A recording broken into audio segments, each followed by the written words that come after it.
Welcome dear students.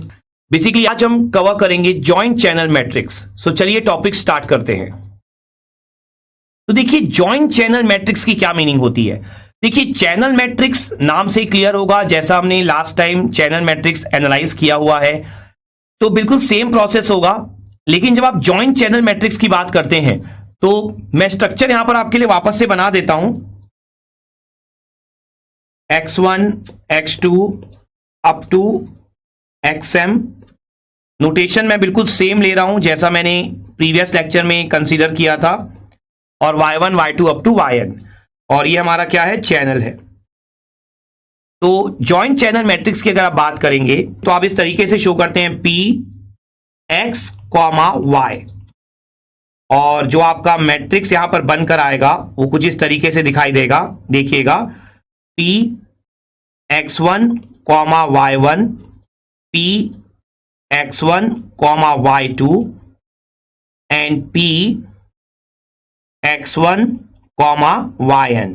ठीक है, बिल्कुल सेम है जैसा मैंने आपको कंडीशनल के लिए बताया था, बस आपको x, y लिखना है। पिछली बार आपने क्या लिखा था, py by x, और जो आप लिखेंगे वहां पर भी सेम रहेगा कि x1 आपका फर्स्ट रो में सेम रहेगा, x2 सेकेंड रो में, एंड सो ऑन। तो अगली रो क्या लिखेंगे, p x2, y1, p x2, y2 up to कहां तक लिख सकते हैं, p x2, yn। दो रो लिख लेने के बाद आपको यह भी समझ में आ गया होगा अगेन कि y1 y2 ये सारे भी कॉलम वाइज आपके सेम रहने हैं। लास्ट क्या लिखेंगे, p xm, y1, p xm, y2 and dash dash करके कहां तक ले जाएंगे, p xm, yn। ऑर्डर क्या हो जाएगा आपका, m क्रॉस n। तो ऑर्डर बिल्कुल सेम रहेगा जैसा आपका कंडीशनल मैट्रिक्स का था। क्लियर? तो बहुत इजी है लिखने के लिए, कुछ भी चेंज नहीं कर रहा हूं मैं, बिल्कुल प्रीवियस टॉपिक ही है, बस y बाय x की जगह आप x, y लिख रहे हैं। यहां पर अगर मैं इसे पढ़ के बताऊं आपको कि क्या बोल सकते हैं आप p x, y को, तो देखिए आप इस तरीके से बोलते हैं।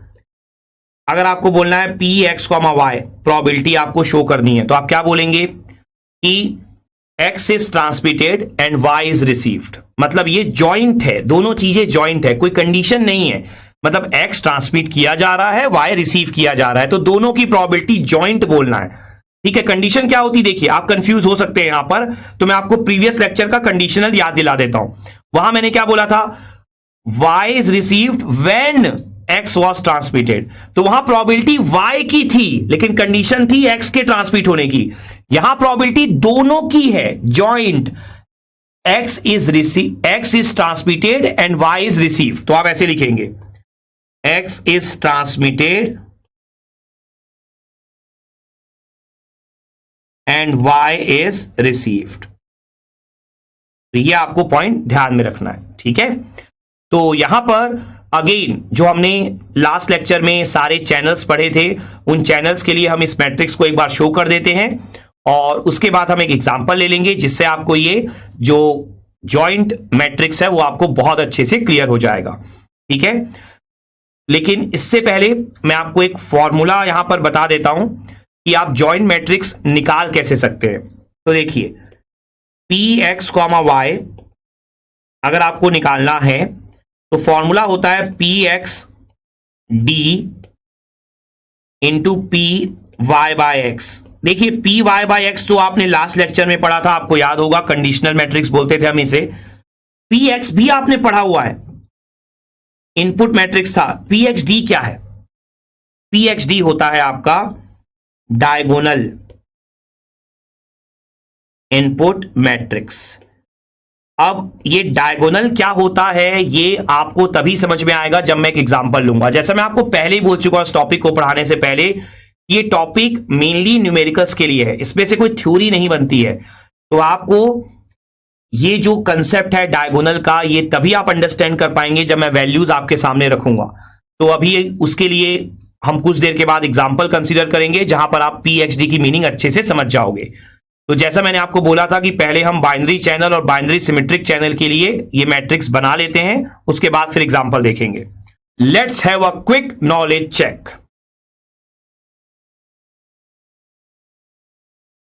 तो अगर मैं लिखूं फॉर बाइनरी चैनल तो ये मैट्रिक्स क्या हो जाएगा हमारा, बाइनरी चैनल के लिए मैट्रिक्स हो जाएगा पी एक्स कॉमा वाई। देखिए रहेगा सब कुछ सेम, आप बस प्रीवियस लेक्चर को फॉलो कर लीजिए एक बार। मैं आपको यही रेकमेंड करूंगा कि एक बार प्रीवियस लेक्चर का जो कंडीशनल वाला मैट्रिक्स है वो देख लीजिए, जॉइंट वाला मैट्रिक्स बिल्कुल सेम है। जहां जहां पर y डिवाइड बाय x था वहां लिख दीजिए x कॉमा वाई बस। तो यहां पर कितना हो जाएगा आपका p 0,0, फिर क्या हो जाएगा p, देखिए वहां पर क्या था, वहां पर था आपका 1/0, ठीक है। आप यहां पर क्या लिख रहे हैं x कॉमा वाई, तो 0,1 पहले x लिख रहे हैं ना, ध्यान रखिएगा, तो x सेम रहता है। फिर p 1,0 p 1,1, तो इस तरीके से आप बड़े आराम से यहां पर वैल्यूज लिख सकते हैं। और अगर मैं यहां पर बात करूं फॉर बाइनरी सिमेट्रिक चैनल, तो सिमेट्रिक चैनल के लिए क्या हो जाएगा आपका, सिमेट्रिक चैनल के लिए भी आपकी कंडीशंस वगैरह बिल्कुल सेम रहेंगी। बस सिमेट्रिक चैनल के लिए आप क्या करेंगे, जो आपने पढ़ा हुआ है कि p1/0 और p0/1 को सेम लेकर चलेंगे। यहां पर ये वैल्यू सेम नहीं होंगी, जो आपने लास्ट लेक्चर में पढ़ा हुआ है कि conditional probabilities, cross over probability same होती है, वही रहेंगी। बाकी सारी चीजें आपकी बिल्कुल सेम रहने वाली है, उसमें कोई चेंजेस नहीं आएगा, ठीक है। तो अब यहां पर जैसा मैंने आपको बोला था, मैं आपको एक एग्जांपल दूंगा और उस एग्जांपल के थ्रू आप सारी की सारी चीजें यहां पर समझ जाओगे और बहुत इंपॉर्टेंट कंक्लूजन्स भी इस एग्जांपल से आपको मिल जाएंगे। तो देखिए एग्जांपल क्या है मेरा, कि px मैट्रिक्स आपको क्वेश्चन में गिवन है, 0.4 0.6 ये आपको गिवन है। इसके अलावा आपको फिगर गिवन है 0,1 0,1 और आपको वैल्यूज यहां पर गिवन है कंडीशनल की। देखिए कंडीशनल की वैल्यू जनरली इस तरीके से रिप्रेजेंट करता है, तो यहां पर वैल्यू 0.2 गिवन है और आपको इसके अलावा मेंशन है क्वेश्चन में कि बाइनरी सिमेट्रिक चैनल है, तो ये भी आपको क्वेश्चन में यहां पर मेंशन है। तो आपको यहां पर बोला क्या है, आपको यहां पर बोला है पी एक्स कॉमा वाई, मतलब जॉइंट चैनल मैट्रिक्स आप कैलकुलेट कर लीजिए। तो यहां पर अगर हम सॉल्यूशन करें इसका, तो देखिए अगर आप क्वेश्चन को ध्यान से देखेंगे और अगर आपने लास्ट लेक्चर जैसा मैंने आपको बोला एक बार आप पढ़ लीजिए, तो अगर आपने पढ़ लिया है तो क्वेश्चन ये करा चुका हूं मैं आपको, किसके लिए, कंडीशनल के लिए। तो आपको देखिए पी वाई बाय एक्स ये आपको गिवन है, यहां पर क्यों गिवन है, मैंने आपको लास्ट लेक्चर में भी बोला हुआ है कि चूंकि बाइनरी सिमेट्रिक चैनल है तो p 0/0 आपको नहीं पता, इट्स ओके, लेकिन आपको p 1/0 पता है, कितना है वैल्यू 0.2, तो ये कितना हो जाएगा 0.8। क्योंकि बाइनरी सिमेट्रिक चैनल है तो ये वैल्यू भी कितनी होगी आपकी 0.2, और अगेन रो वाइज एडिशन कितना होना चाहिए 1, तो ये वैल्यू कितनी हो जाएगी 0.8। तो बिल्कुल मैंने लास्ट लेक्चर का ही क्वेश्चन लिया है, कोई चेंजेस नहीं कर रहा हूं, तो 80% कैलकुलेशन आपका बिल्कुल सेम होगा। देखिए पी वाई बाय एक्स आपने निकाल लिया। अब बात करते हैं पी एक्स डी की। तो देखिए अब समझिएगा ध्यान से, जो मैंने आपको बोला था ना कि पी एक्स डी आप क्वेश्चन के थ्रू ही समझ पाएंगे। तो देखिए मैं यहां पर एक इंपॉर्टेंट पॉइंट भी लिख देता हूं कि order of PXD should be same as PY by X। ये आपको हमेशा ध्यान में रखना है, मतलब जो ऑर्डर PY by X का होगा वही ऑर्डर आपको PXD का बनाना है। तो डायगोनल मैट्रिक्स मैंने आपको ऊपर थ्योरी में लिखाया है। तो देखिए PX की वैल्यू कितनी गिवन है, वैल्यू आपको गिवन है 0.4 0.6। तो आपको करना क्या होता है, जो भी दो वैल्यू गिवन है ना उसको आप लिखते हैं डायगोनल में और बाकी वैल्यूज को आप जीरो करते हैं। प्राइमरी डायगोनल में लिख देंगे px की वैल्यूज को, बाकी वैल्यू को जीरो कर देंगे। ऐसा इसलिए किया आपने ताकि जो मैंने लिखा हुआ है नीचे order of pxd should be same as py by x, तो जिससे दोनों का ऑर्डर कितना बन गया आपका 2 क्रॉस 2 बन गया। अब हम लोगों ने पी एक्स कॉमा वाई का फॉर्मूला क्या लिखा हुआ है, हमने फॉर्मूला लिखा है पी एक्स डी, तो क्या लिख देंगे आप यहां पर 0.4 0 0 0.6। और हमने क्या लिखा हुआ है, पी वाई बाय एक्स। तो पी वाई बाय एक्स की वैल्यू कितनी गिवन है, 0.8, 0.2, 0.2, 0.8। तो उसे भी आप लिख दीजिए यहां पर।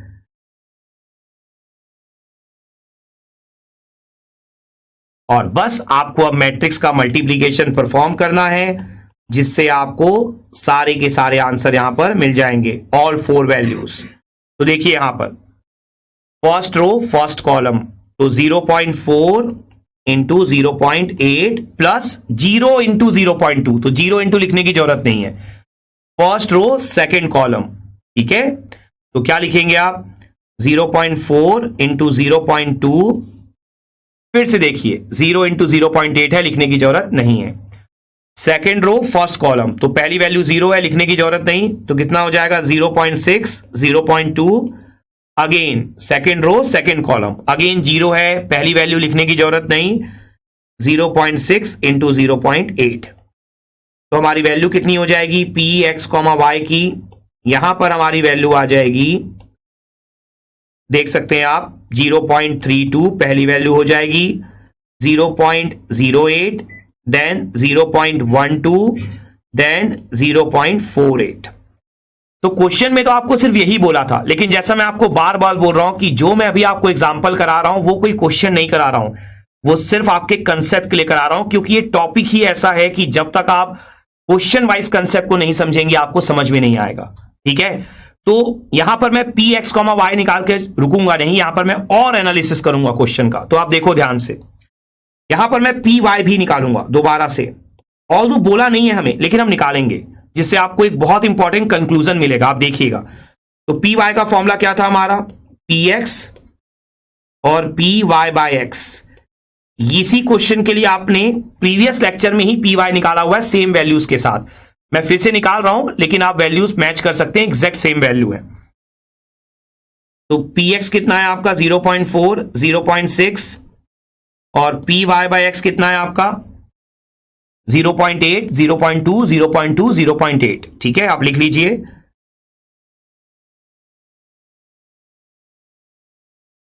तो यहां से जैसे ही आप पी वाई निकालेंगे, तो पी वाई की वैल्यू आपकी कितनी हो जाएगी, देखिए 0.4 into 0.8 plus 0.6 into 0.2, then again 0.4, 0.2 plus 0.6 into 0.8।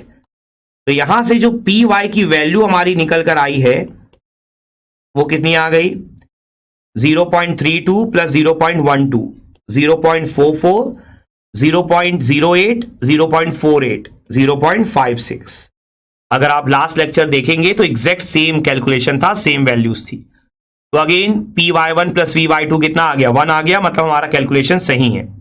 लेकिन आप सोच रहे होंगे कि मैंने सेम पी वाई फिर से क्यों कैलकुलेट कराया, क्या रीजन हो सकता है। तो अब ध्यान से देखिएगा, बहुत इंपॉर्टेंट कंक्लूजन आपको मैं देने जा रहा हूं। तो आप देखिए, इस मैट्रिक्स पे पूरा फोकस कर लीजिए जो आज हमने निकाला है, जॉइंट मैट्रिक्स।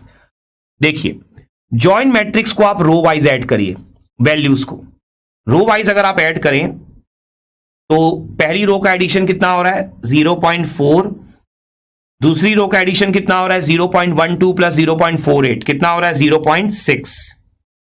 अब इसे आप कॉलम वाइज ऐड करिए, पहली कॉलम का क्या हो रहा है 0.44 और दूसरी कॉलम का क्या हो रहा है 0.56।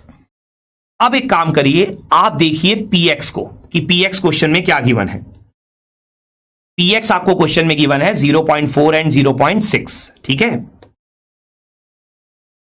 और यहां पर देखिए आप, जो आपने रो वाइज एडिशन किया है, बेसिकली ये आपको क्या मिला है, यहां से आपको मिल गया है पीएक्स। कितना इजी है देखिए, अगर एक बार आप पीएक्स कॉमा वाई निकाल ले तो आपको पीएक्स क्वेश्चन में ना भी दिया हो, आप बड़े आराम से यहां पर बता सकते हैं। पर आप सोच रहे होंगे कि पीएक्स कॉमा वाई के लिए तो पीएक्स चाहिए ही चाहिए ना। हाँ चाहिए, लेकिन हो सकता है ना आपको पीएक्स कॉमा वाई क्वेश्चन में दे दे और पीएक्स पूछ ले, तो ये तरीका होगा।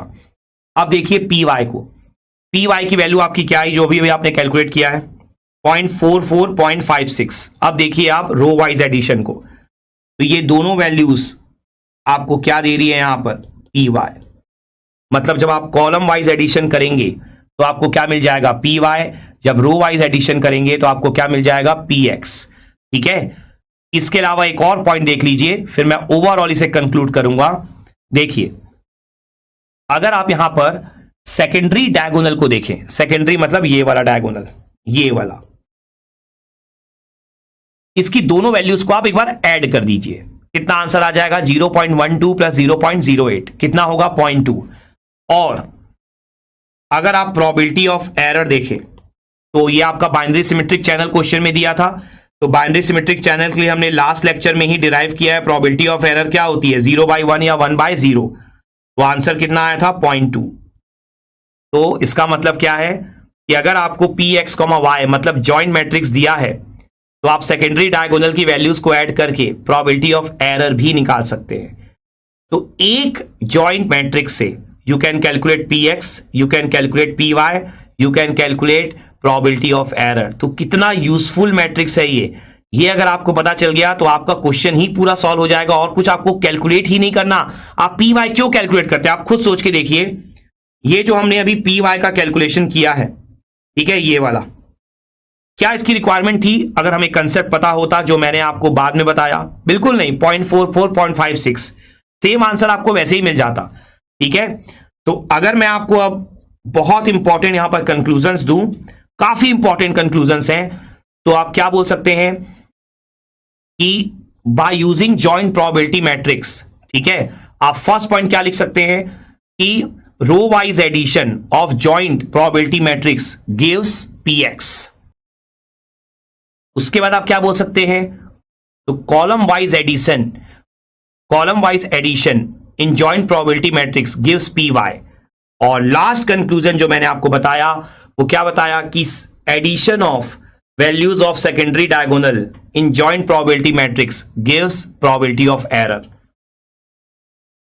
ठीक है, तो ये बहुत ही इंपॉर्टेंट 3 कंक्लूजन है और यकीन मानिए जब आप न्यूमेरिकल करेंगे पीएसएम में या एग्जाम में जो आप न्यूमेरिकल फेस करेंगे या कॉम्पिटिटिव एग्जाम में जो न्यूमेरिकल फेस करेंगे, ये जो हमने पूरा ओवरऑल टॉपिक पढ़ा है ना, इस पूरे टॉपिक में अगर सबसे ज्यादा कोई इंपॉर्टेंट है तो वो जॉइंट प्रोबेबिलिटी मैट्रिक्स ही है। तो आपको इसका कंसेप्ट बहुत अच्छे से क्लियर होना चाहिए। क्लियर? सो आई होप आपको ये पूरा कंसेप्ट यहां पर समझ में आ गया होगा और जो मैंने यहां पर अभी इसकी यूजेस बताए हैं वो भी आपको यहां पर बहुत अच्छे से क्लियर हो गए होंगे।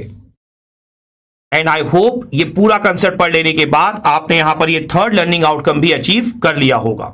Let's have a quick knowledge check.